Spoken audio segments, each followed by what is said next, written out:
Hey guys. Okay, we should be live now. Hopefully everyone can join in and check out the broadcast and see what's going on. I'm not seeing anybody in yet, but let's see what happens.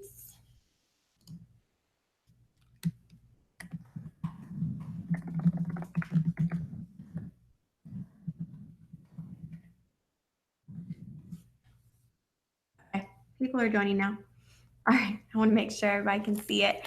Okay, thanks for joining. My name is Savannah. If I'm assuming you know who I am if you're here, but I run a website called the PA Platform, and I've been doing these monthly webinars. I think they're a lot of fun. I get to talk about different things and kind of answer questions and get to know you. Thanks for letting me know you guys can see me. Sometimes I just sit here and don't know what's going on.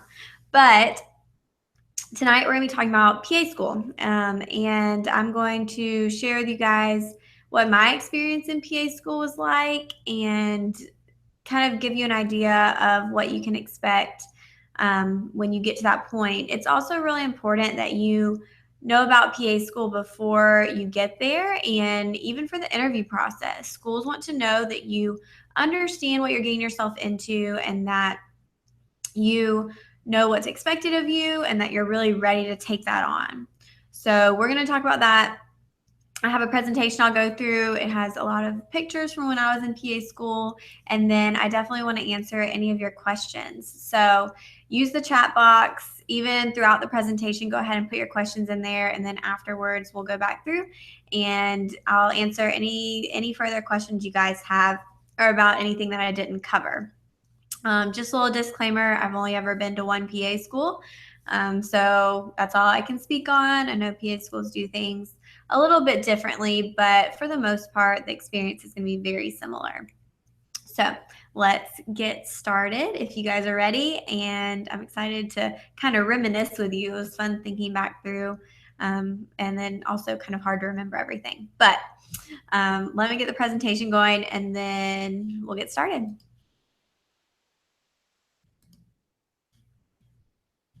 All right.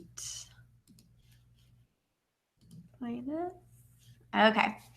So, like I said, we're talking about PA school for this webinar. So I introduced myself a little bit, but I'm Savannah. I am from Georgia, and I graduated high school in 2008. I went to the University of Georgia. Here's some graduation pictures, and I graduated from there in 2012 with a bachelor's in biology. And then I went to the Augusta University PA program, and I graduated there in 2014.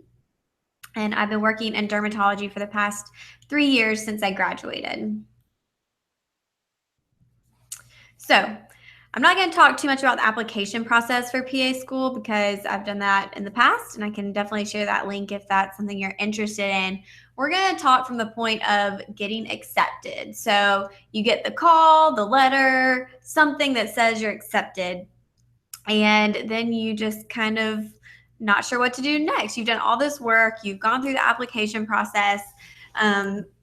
What does that look like? What does school look like? What do you need to do? And so we'll cover all of that. And this is a picture actually from last weekend, 2 weekends ago, when I got to meet Uga, who is the UGA mascot. I just thought that was fun. Okay, so once you get to PA school, my advice before you get to PA school is to relax as much as possible.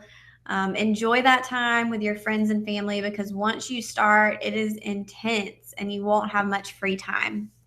Also, make sure that your friends and family are aware of that. So didactic year, that just means the year in the classroom.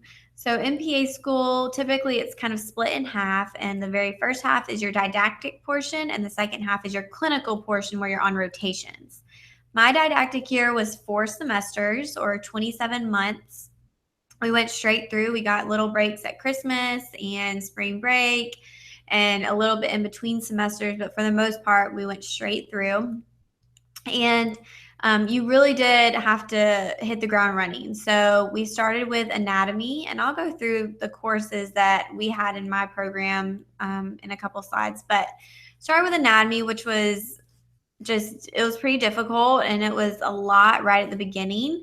We were in class 4 days a week in the mornings from 8 to 12, and then half of the class would have time in the lab. So my school had a full cadaver lab, and it was really nice. We had 8 students per cadaver, and we would switch off in groups of 4. And so our group of 4 would go in and do part of the dissection, and then the next day the other group would come in and do their part. And it was a really, really cool experience, and I'm really glad that was something that was part of my program. But beyond anatomy, we also had some other courses during that time. And so there was a lot of studying, a lot of adjustment, a lot of time spent in the lab trying to grasp all the concepts and the material. Then after that first semester, we got into something called clinical medicine, or Clin Med, and that's where we broke down each subject and learned based on a different area. So cardiology, pulmonology, and I'll talk about that a little bit more as well. But that was also pretty intense. Once we got into that fall semester, it was a little bit different because we had a more set schedule. We were there Monday, Wednesday, and Friday from 8 a.m. to 5 p.m. And it was sitting in class, listening to lectures and learning during all that time. I was in a classroom with no windows, and it was very cold, but it was fine. And then on Tuesday and Thursday in the morning, we would have biostatistics, and sometimes we'd have a random lecture, just depending on our lecture schedules. And then we would have small group. So we were in small groups of 4, where we would learn things like physical assessment and how to actually do the physical exam that we would be needing to learn how to do as a PA. And so we would do that weekly. And then a little bit later in didactic year, we actually would go into clinic with our with our faculty members and preceptors to practice the skills that we had learned in physical exams. So we did get some of that clinical portion in the didactic year. And I think most programs are trying to do that now, to actually get you hands-on with patients during that year. And we had things with standardized patients where people would come in and pretend to be the patient, but that's not too realistic. And we did simulations with mannequins, but the best practice was actually getting in there and talking to real patients. There are so many tests during didactic year. I felt like I had a test. I mean, I think I did have a test every week. So usually it was at least one. Every once in a while we would have 2 or even 3. I remember one particular week during fall semester where we were in the middle of physical exam and trying to learn and go through an entire exam. And then we also had an ortho test, which orthopedics was pretty tough. And we had a great, like, I loved my orthopedics teacher, but she was she had high expectations of us. So we had to make sure we studied very hard for that. And I think there was another test or assignment due that week. And it was that week was the worst week of PA school for me. It was just so much, and I was exhausted and overwhelmed. And I just remember at night just kind of like crying and not being able to study because I was just so stressed out. And when I get stressed out, I tend to cry. And it was funny because the next day in small group, my small group leader was the teacher of the orthopedic section, and she asked how we were all doing. And I was honest. I said, last night I could not study. I was so stressed out. I just sat there and cried. And all 3 of the other girls in my group were like, me too. So it's okay. You'll get stressed out in PA school. Just know how to handle your stress, which is also something that comes up in interviews because they want to make sure that you can handle that and handle those tough weeks.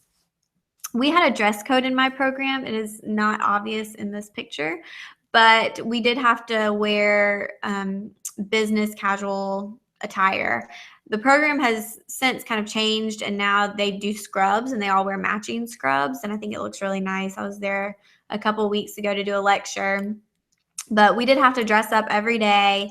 The only time we could wear scrubs was when we were doing anatomy, or sometimes on Fridays, if you paid $1, you could wear scrubs. So, and we did that as a fundraiser. I think it was good because it kind of got us in the habit of dressing nice for rotations, and they could make sure that we understood how to look professional. But in my job now as a derm PA, I wear scrubs every day. So I got rid of a lot of my professional wear. Okay, this is a list of the courses.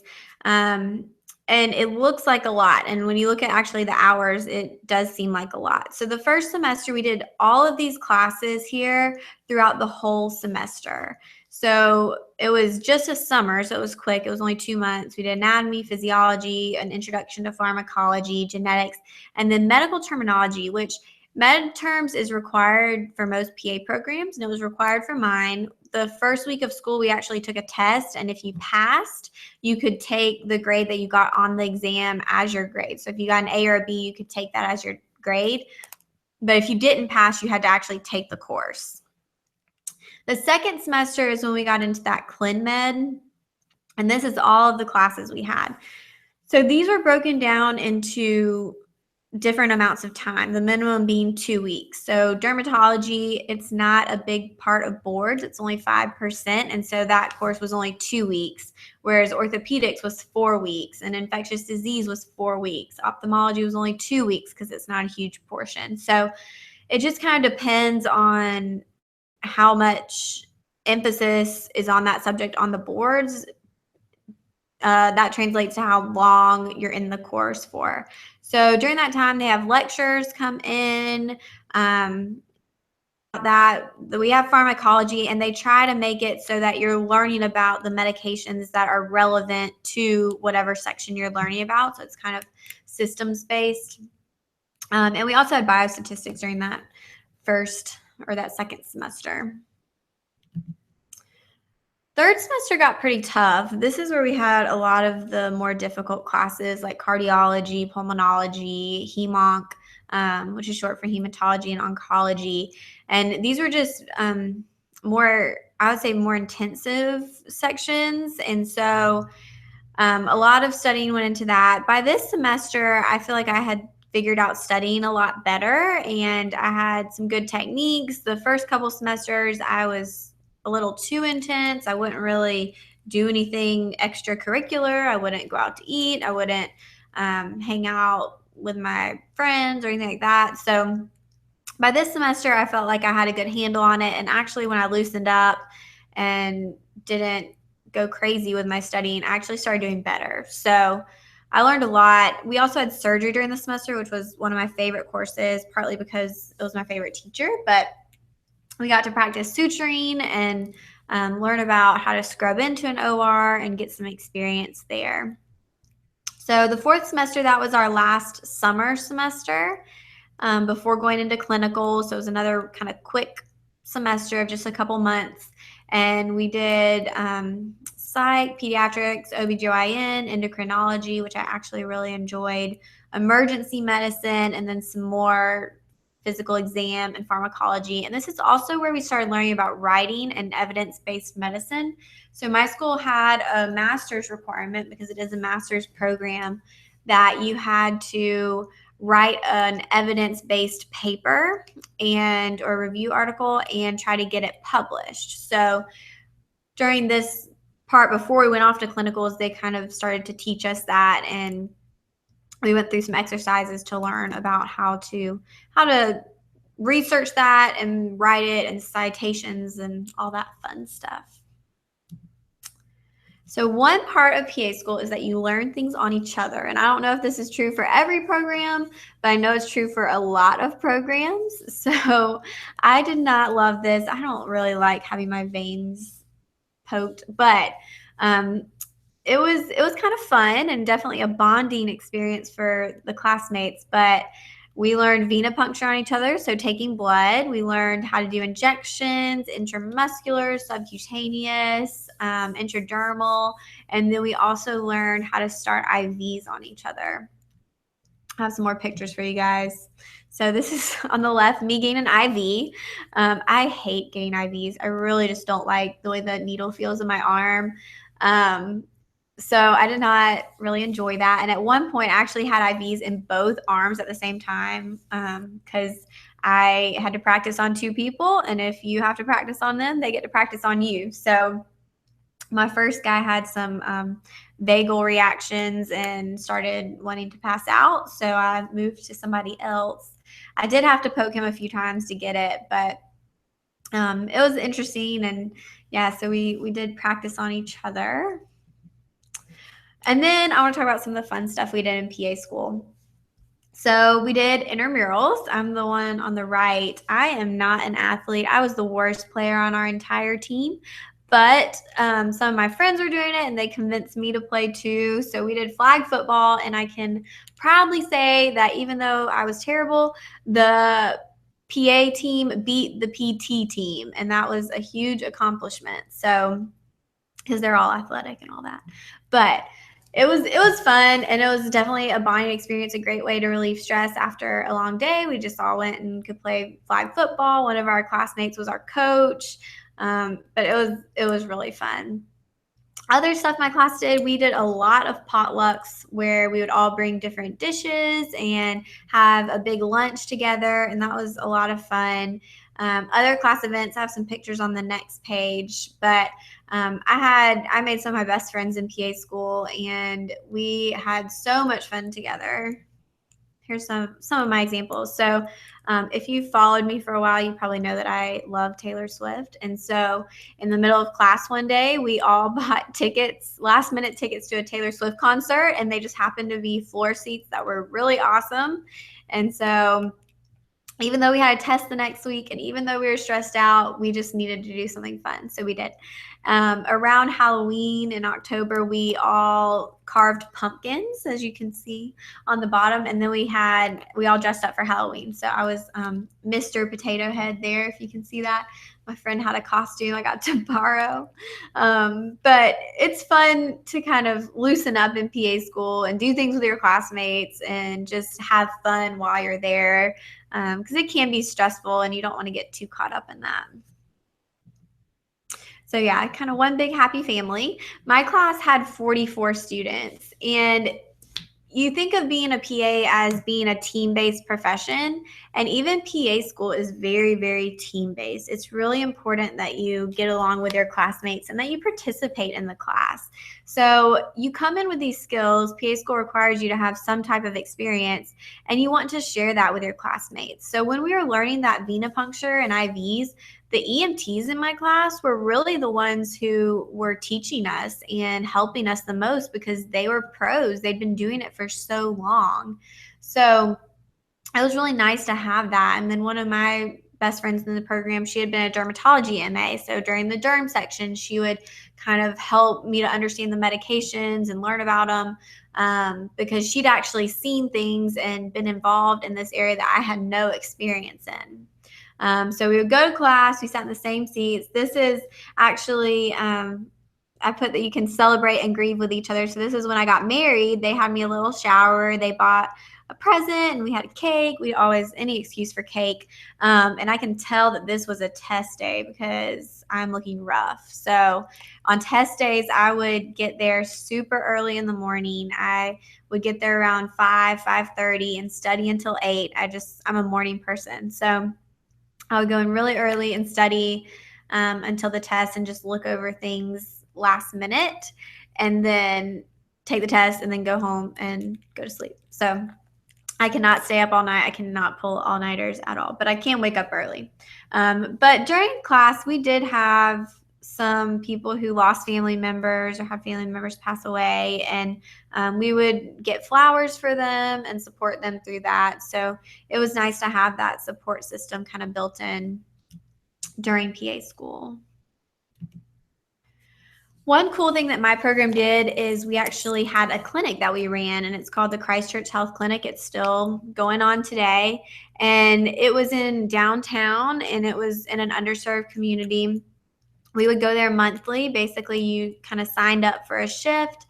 I was on the kind of organizational board for this, and so that was my way of getting involved. We did have class officers. I was not one of those, but I did help out with the clinic a good bit. So we would go in, you would take vitals, just kind of practice your skills. You weren't obviously practicing medicine yet because you were still a student, but there was always a PA or a doctor there. And if something, let's say somebody had a crazy high blood pressure, we would make sure that they got a referral to go get the help that they needed.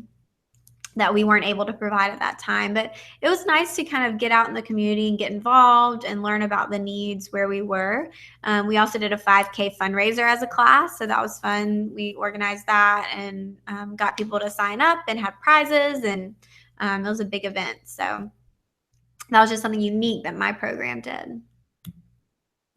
All right, let's get to clinical rotation. So after the didactic year, you survived that. And we can talk more about study skills and things like that if y'all want to, but our clinical rotations were 3 semesters, so 1 full year. We did get some choice in our rotations. When you look at the list on the right-hand side, we had 2 electives and we had 2 adult medicine or internal medicine rotations. So we did get some say in what we wanted to do for those. And then if you wanted to be in a certain area, they tried to make that happen. Now, the school that I went to was a public school, and so they do prefer that you do your rotations in Georgia, since Georgia is basically paying for part of your schooling. So I think now they even prefer that more. But each of our rotations was 4 weeks long, and then at the end of each section, we would have a test. Sometimes people ask about the testing, or if you have to write essays in PA school. You don't really have to write a lot of essays. We had to write that master's paper, but other than that, it was just note writing basically that we had to do. But then you did have these tests at the end of each section. So the rotations that we had were surgery. I did my surgery rotation with a general surgeon who focuses on breast surgery for breast cancer patients, and it was my hands down favorite rotation. I loved it. I loved the surgeon I was with. I got to be very hands-on, suture. I was basically his first assist. We'd do mastectomies, and he would do one side and I would be working on the other side and finishing up. It was really, really cool, and he was just a great doctor, and he actually ended up getting me my job in dermatology. But I loved that rotation. I guess the downside to working with him was that I didn't get to see that large of a variety of different surgeries, because he really at the time only did that, the breast surgeries, cyst removals sometimes, or lipoma removals, and then gallbladder surgery. So I did get to see some laparoscopic gallbladder removals, and assist with those. So, but yeah, I loved that surgery, or that rotation. Adult medicine, that was our, what we call internal medicine. So I did 1 4-week rotation with an internal medicine doctor, and I got to do a lot there. And then I did 1 4-week rotation in endocrinology, which I actually loved. I thought I was going to hate endocrinology, but I did love it. I kind of wish I did a cardiology rotation, because I would say that's an area that I was weak in, that I could have used more direction. So that would be something I might recommend. But during my endocrinology rotation, they actually let me go for a week on a medical mission trip as part of it. And so that's what this picture is from. I went to the Dominican Republic with some of the med students, including my husband. Yeah, we were married at the time. And so, well, he's still my husband. But we went to the Dominican Republic and started clinics there. And it was really cool. This is me giving deworming medicine to the kids. And they just, anytime there was a camera around, they just flocked to it. Like, they loved the cameras. So that was a really cool thing. I love medical missions. Family medicine, so just kind of a general family medicine rotation. I was with a great doctor for that. He was really awesome. And typically on rotations, the ones I had anyway, you get kind of acclimated. They get to where they trust you a little bit, and that kind of depends on how hands-on you are and how willing you are. I would say for me, during usually the first week, I was seeing patients on my own. And so then they would kind of release you. I would go in, see the patient, do a history, do a physical exam, come up with what I thought was going on and what I thought for a plan. And then I would come back to the doctor, present my patient to them, tell them about what I thought. And then they might ask more questions. They would come back in with me, and we'd see the patient together and kind of come up with a plan. Sometimes they agreed with me, sometimes they didn't. A lot of times I learned things from them. But the people I was with were very willing to teach, and they wanted to teach, and they wanted me to learn. So that was awesome.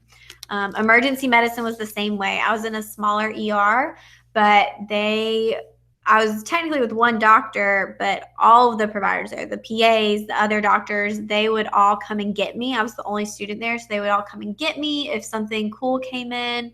I got to suture up a chainsaw wound. I got to remove a fish hook from a guy's neck with a big pair of like pliers. I got to see some pretty intense like codes. I got to see a hip dislocation being put back in.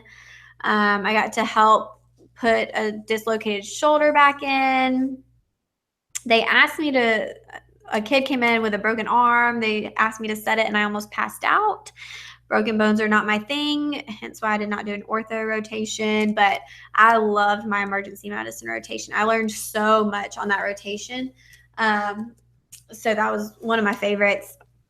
Pediatrics, I was with a great pediatrician, and we actually had a lot of Hispanic patients, which was cool. I am not that great at Spanish, but I did get to kind of practice that a little bit while I was there, and he would try to teach me things.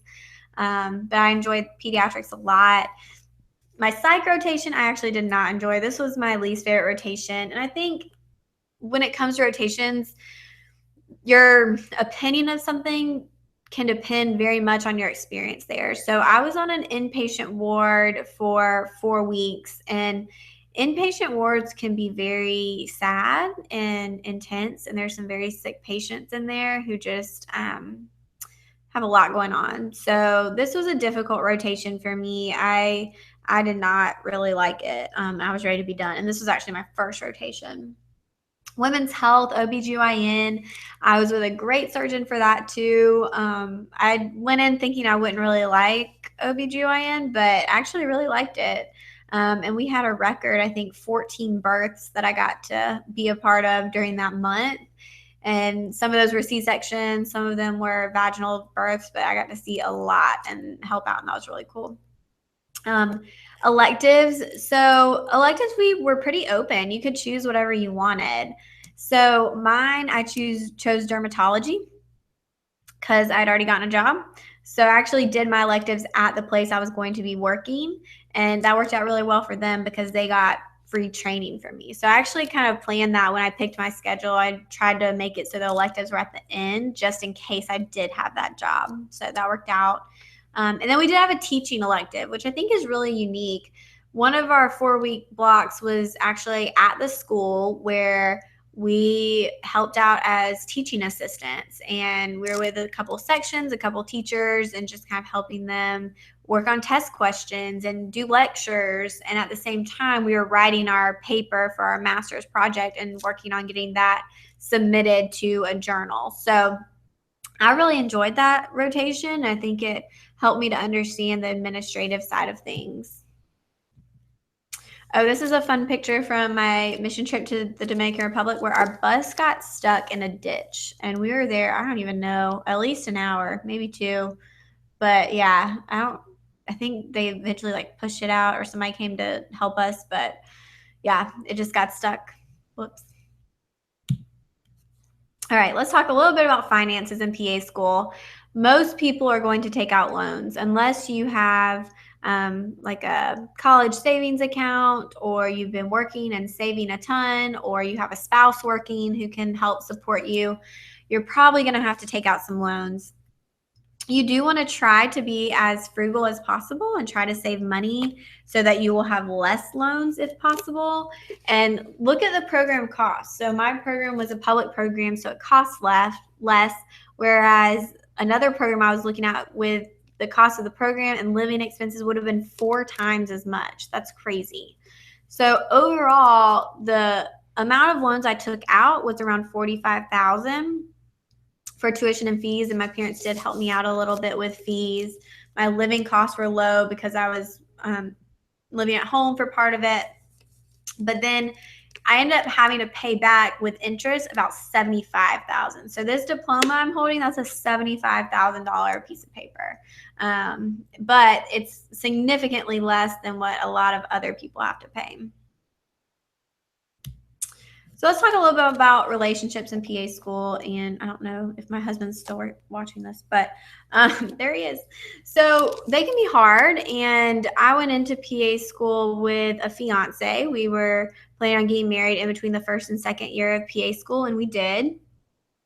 And he was in medical school at the time. So he was also in an intense educational process and kind of going through a lot of the same things I was and studying all the time. So I think for us, that made it a little bit easier because it was kind of just whenever we were able to hang out, we just studied or we'd grab lunch or dinner after school. So that was a little bit easier for us. But I think it's more difficult if you have somebody who's not in medicine or in school because they're probably just going to be bored without you and they may not understand the intensity and demands of PA school and what exactly they're getting themselves into. So there's a lot of hours. Like I said, you're in class 8 to 5 typically, and then you got to come home and study.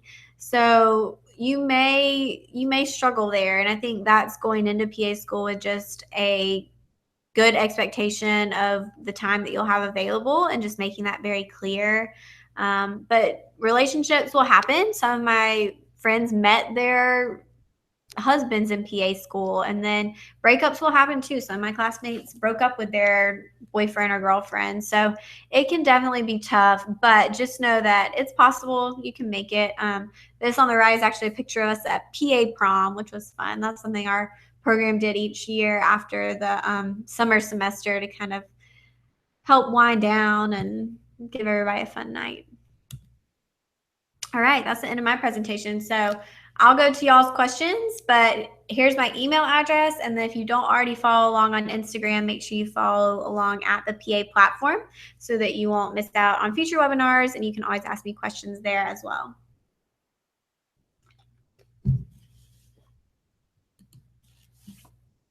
Okay, we're back. All right, I see some questions here. So I'm going to go back through. And then, okay, glad you got it figured out, Kylie. But yeah, if y'all have any other questions, please send them in the chat. Okay, Erica says, what was the most difficult part of PA school? Ooh, the most difficult part. I think the most difficult part for me was really just balancing my time and learning how to do that without being too stressed out. And I think what it came down to was me figuring out that, to be honest, it didn't matter. And not to say like you don't need to do your best, but it didn't matter if I got an 82 on an exam or 98 because I just needed to pass and make sure I learned the material. And if I felt good about the material, then I was doing what I needed to do. And so I think studying from the beginning, kind of having in my mind, I'm studying for boards, I'm studying for the pants, and also learning that taking time off from studying actually benefited me. So, like I said, the first couple semesters, I mean, I was living at home with my parents, and my mom's probably still watching, and she can probably remember how they would be like, oh, you want to go grab Mexican? And that takes what, like 30 minutes to go grab some food. And I'd be like, no, I have to study. And then every night I would just sit in my bed reading books for PA school and just fall asleep studying, which I don't think was very healthy. And I love reading for fun. Like, I read so many books and I love reading. And while I was in PA school, I didn't read a single book for fun. That's not good. So I think just don't lose sight of your interests and your hobbies, and don't let PA school become the only thing in your mind. What resources did you use in PA school? Handbooks, references, YouTube channels. So I mostly use books, and for studying, I love doing practice questions. That's my best way of studying. I think it's just how I learn. I have to see if I can apply it and then learn from my mistakes. So there are a lot more books out now than when I was in PA school a couple years ago, but I use the comprehensive guide to the PANCE exam, and it's on Amazon. I can put a link in the description, but I use that book a good bit, and it's not super in depth, so I would always kind of use that as a guide. And if I need more information, look it up in other resources. But or like the textbook, whatever book we were using for that section. I like having real books for studying purposes. So I would always get the books. But I use that book, and then the morning of the test, I would always just read back through, because PA school is preparing you to take boards, and so they want you to be able to grasp the material that is important and that's actually on board. So that's what this book kind of goes by, so that it makes sure that you're focusing on the right things. Other things I used, there was a anatomy website I used. If you type in, I believe it's Anatomy Michigan questions, that was what I used. And they have cadaver practice questions and just really good stuff as far as applying the knowledge that you learn in anatomy. Anatomy in PA school is a lot different than anatomy in undergrad. Is much more difficult, much more detail oriented. So you'll think you like learned it all in undergrad, and then you get to PA school and you're like, oh, there's so many more structures I need to know. So I use that during anatomy, and then I would use there's a Lang question and answer book I used, and I enjoyed that. They've come out with a new one, and the new one I've heard not as much great things about. That maybe some of the stuff in it is not updated or is wrong. So I haven't started studying for boards again yet, so I'm not exactly sure about that. Then I used the Kaplan test bank of questions, but I did not like it. I wouldn't recommend that. I felt like it wasn't specific to PA school. I felt like they took a lot of med school step 1 questions and just used those, and it's a different testing style. So I didn't love that one, but I've heard some good things about some different PANCE review sites. But I just like the PANCE review stuff because that's what you're going to be learning or needing to know in the future. Step Up to Medicine was another good book that I used. Let's see. Lizzie says, is it just one course at a time or all of those courses at once? So some of them you'll have the entire semester, and then some of them are just at one point. So things like ethics and statistics and professionalism, those were all semesters. So it'd be like one day a week we'd have one or 2 hour lecture. But then like the clin med courses like orthopedics and dermatology and pediatrics, those were just one at a time. So you do all orthopedics for just 2 weeks. So you'd have tons of lectures on Monday, Wednesday, Friday, basically all day of just that subject. And then the other subjects kind of like sprinkled in throughout.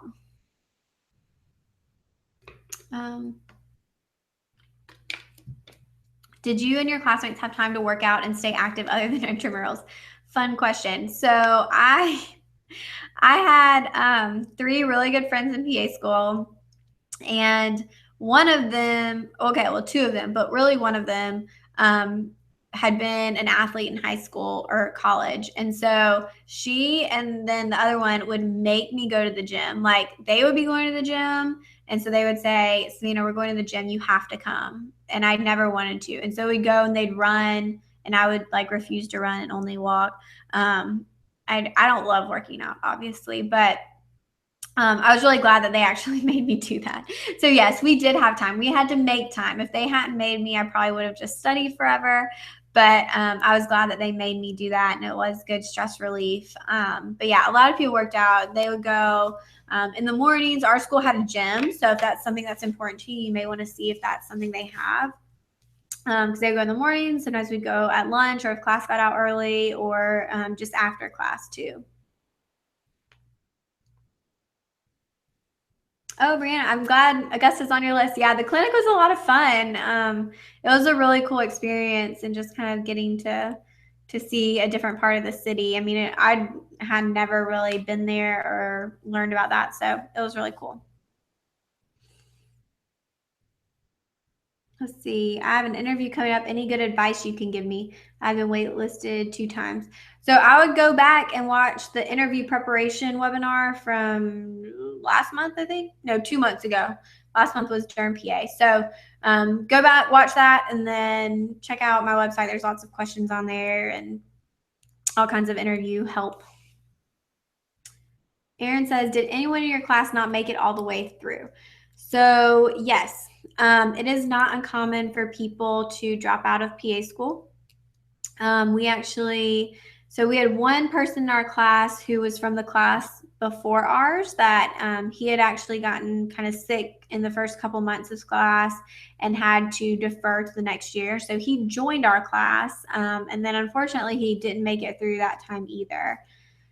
But we had another person who within the first couple weeks actually dropped out. And after that, we didn't lose anyone else besides the one from the class above us. But it is, speaking to the people at my program, it is not uncommon. People, and this is something I always talk about in interview prep, you want to make sure that you like the location and that you're going to be happy there, because it is not uncommon to get somewhere, especially if you have kids or a family and you get there and you're away from them, you're busy, it's harder than you thought it was going to be, and people leave. And I know it's crazy, you think we've worked so hard, how could somebody leave and give all this up? But it happens, and it happens very, very commonly. When you're looking at PANCE rates, you can look and see how many people actually took the PANCE compared to how many people they accept in their program, and that should give you some indication of how many people drop out and what their attrition rate is.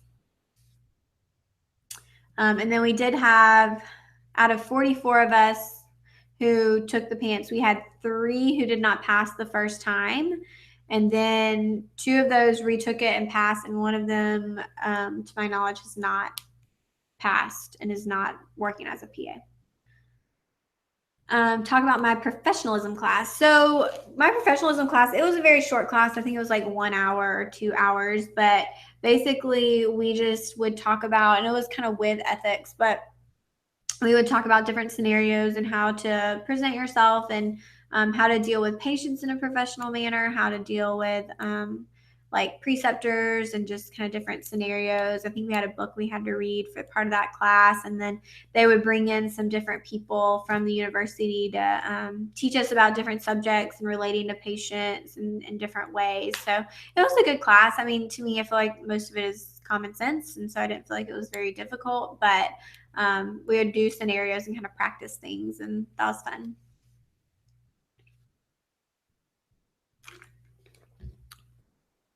Let's see, Connor, you're full of questions. Did you have any online courses? Oh gosh, did we? Not particularly. So I would say not in the sense of like doing lectures online. There were some that were more like self-guided. So my physiology course, there you could go to lectures, but you didn't have to go to lectures if you wanted to just study, or I think they even recorded them, listen to the lectures online and then study and take the test. You could. I went to the lectures. I felt like that was beneficial to me to get the extra help, and to learn it firsthand instead of trying to just teach myself, because that was while we were in anatomy. So it kind of held me accountable to go.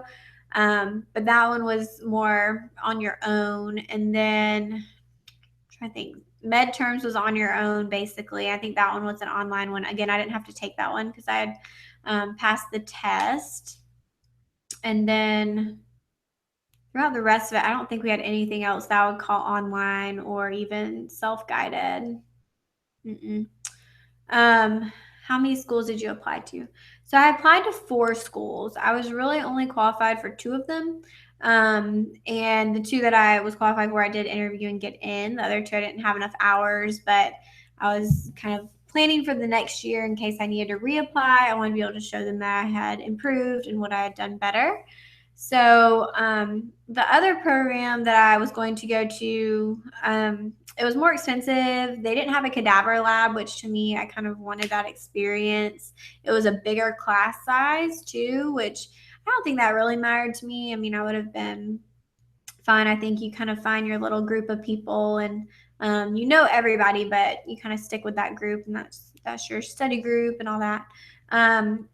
So those are the main differences in the program. But yeah, I was very happy with my decision there.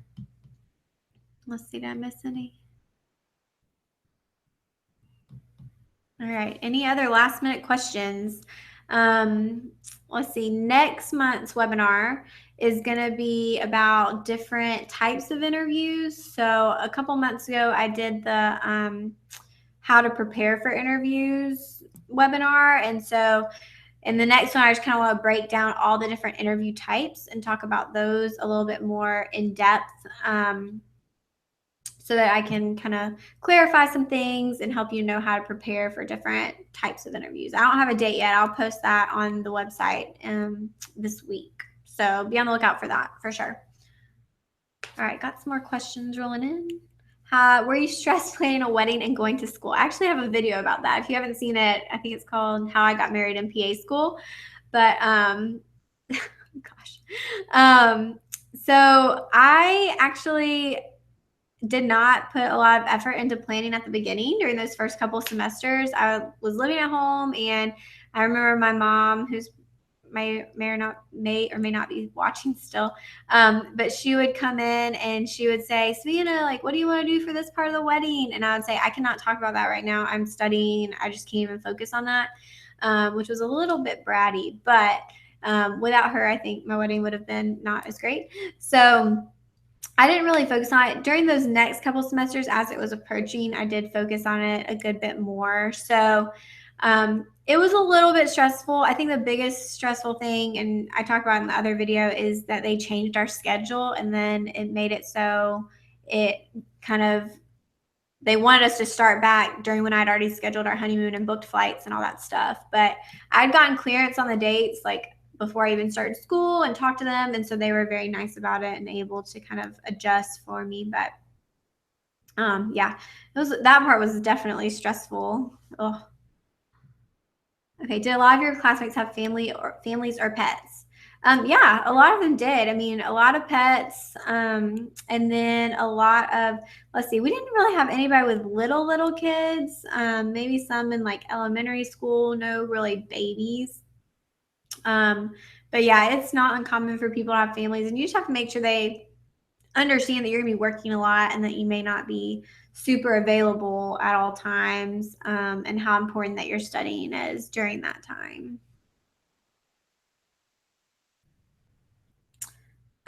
Also, Erica, I am emailing you back tonight. Ivy says, what has been the toughest class you have taken, and what is some advice you give to pre-PA students so they can prepare for the rigor? Okay, so I would make sure as a pre-PA student that you have your study skills down pat. Like, know how you study, know the methods that work for you, and stick to them. I think starting PA school, it's easy to try new things and try new study habits. But if you already know what works for you, don't try to change it, because then you'll just end up doing poorly. So try to figure that out before you get to PA school.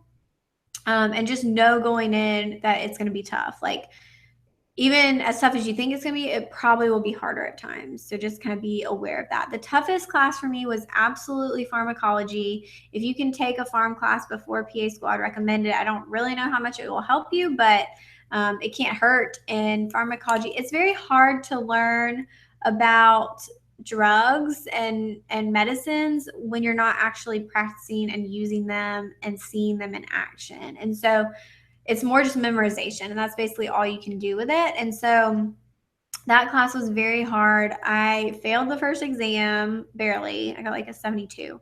Because I just, and our teacher, I didn't really understand his teaching style at first, and it was just difficult. So Farm was a struggle. I got better at it. I learned, I would make charts, I would study, I would do these crazy like charts on huge whiteboards at the library, and that just helped me to kind of put it all together and see how things fit together. And I ended up doing fine after that. But yeah, that was definitely the hardest course. What is a good GRE score? Study tips. I'm assuming study tips for the GRE. You want to shoot for about 300. That's not a hard and fast thing you have to stick to, but most schools, if you got 300, you're good to go. As far as study tips, I recommend doing both strategy and practice problems. So I would start by getting a strategy book and studying the strategy, and then take that to a practice problem book and practice it.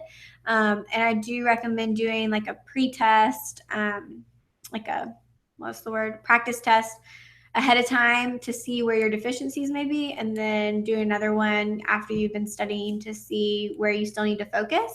And then don't wait till the last minute to try to learn vocab, because it is impossible. So go ahead and get maybe an app or something to be studying vocab on a daily basis, just to make sure that you're learning as much as possible, because you just can't cram it. It's the most difficult thing, to try to study at the last minute. Ivy says, any advice on students interested in surgical PA? So yeah, I mean, there are some programs, and I think they're moving away from this, but that will have a surgical focus. UAB used to be one. I'm not sure if they're still doing that. I've heard mixed things, but you can absolutely be a surgical PA. I think it's best to go into school with an open mind and just maybe know that might be where you're headed and where your interest currently is, but be open to other specialties, because you may find something that you love more. Or you may find that you don't really like ortho. So, or I say ortho because that's my surgery thing I don't like. And I was thinking that I liked it going in, but I really didn't. Yeah, think about where you want to be, but don't be like stuck on that, because you do want to be open. If it's possible, make sure your electives are in surgery, and kind of make that desire known if that is something you're interested in, so that you can get more experience in that area, and then hopefully get a job in that area too after graduation. Aaron says, did you have a lot of shadowing experience hours when you applied?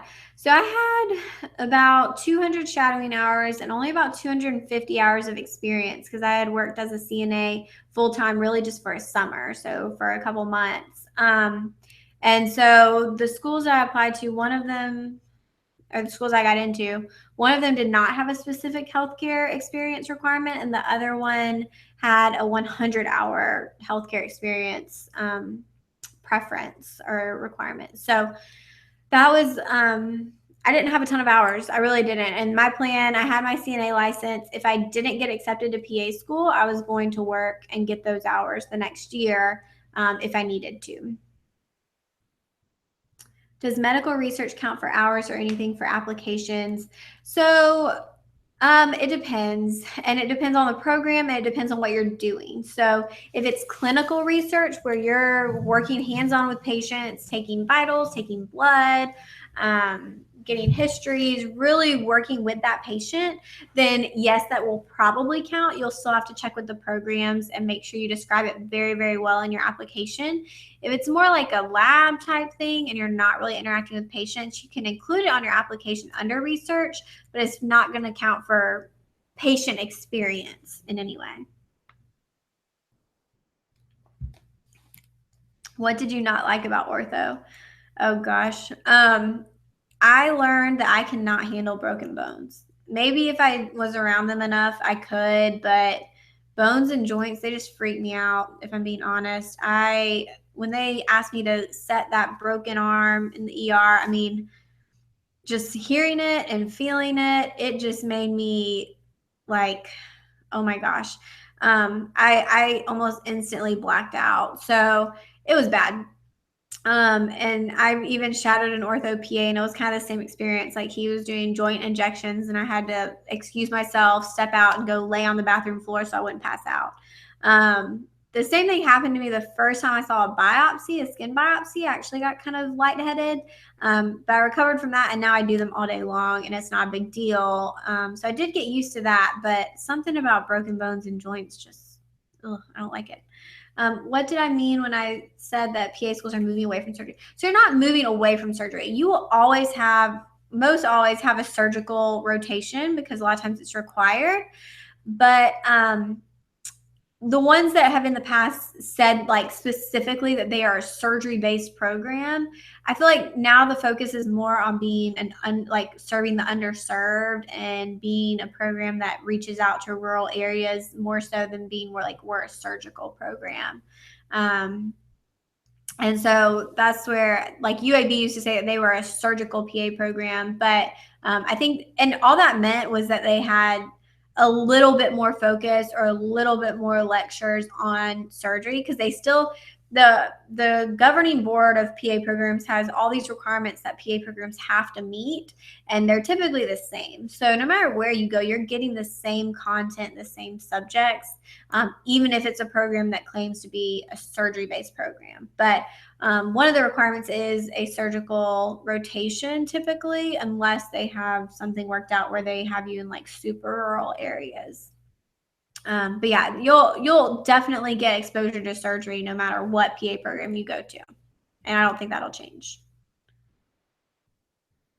Okay, I think that's all our questions. So I'm going to head out, but thanks everyone for watching, and I hope that this has been informative. And if you come up with any questions, feel free to email me or reach out on Instagram. And then hopefully I'll see you guys next month at our next webinar. A couple other things, make sure if you aren't already in it, you join our Facebook group. It's called the Pre-PA Club, and lots of great people in there asking questions, answering questions, helping each other out. And then also, I've recently started a podcast. So if you haven't seen that, it is on iTunes under the Pre-PA Club. I'm covering a lot of different subjects, and next week will be about personal statements. So make sure you subscribe to that, give me a review, just so that I'll know if I'm doing good. And then I hope to hear from you soon. All right, thanks for watching, guys.